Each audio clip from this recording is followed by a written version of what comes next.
রাজ্যের সংবেদনশীল স্থানগুলিতে হাতির সেফ করিডোর তৈরি করে দেবার জন্য এনএইচআইডিসিএল-কে চিঠি প্রেরণের নির্দেশ দেওয়া হয়েছে দপ্তর আধিকারিকদের তরফ থেকে। বৃহস্পতিবার বন্যপ্রাণী সপ্তাহ উদযাপন উপলক্ষে আয়োজিত অনুষ্ঠানে এরকমটাই জানালেন বনমন্ত্রী অনিমেষ দেববর্মা।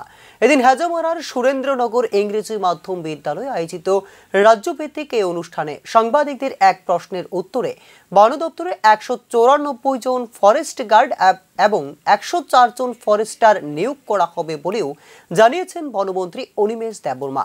শীঘ্রই এই বিষয়ে বিজ্ঞাপন প্রকাশিত হবে বলেও জানিয়েছেন তিনি।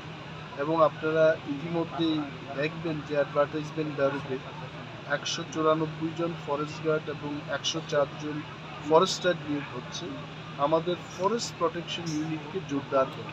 এবং এইবারকার আমাদের মেসেজ থাকবে ভারতের রেল দপ্তরকে গতকাল আমি চিঠি দেওয়ার জন্য আমাদের আধিকারিকদের বলেছি এবং ন্যাশনাল হাইওয়ে ইনফ্রাস্ট্রাকচার ডেভেলপমেন্ট কর্পোরেশনের যারা এই কর্ণধার রয়েছেন তাদেরকেও বলেছি যে এই ন্যাশনাল হাইওয়ে এবং রেলওয়ে ক্রসিংয়ের জন্য হাতিগুলোকে ক্রস করার একটা ব্যবস্থা করবে, না হয় ওই একটি এলাকায় মানুষ এবং হাতির মধ্যে সংঘর্ষ হচ্ছে। এই হাতিগুলো চট্টগ্রাম পর্যন্ত কোনো এক সময় তেলিয়ামুড়া থেকে শুরু করে চট্টগ্রাম পর্যন্ত তারা হাতাহাতি করে।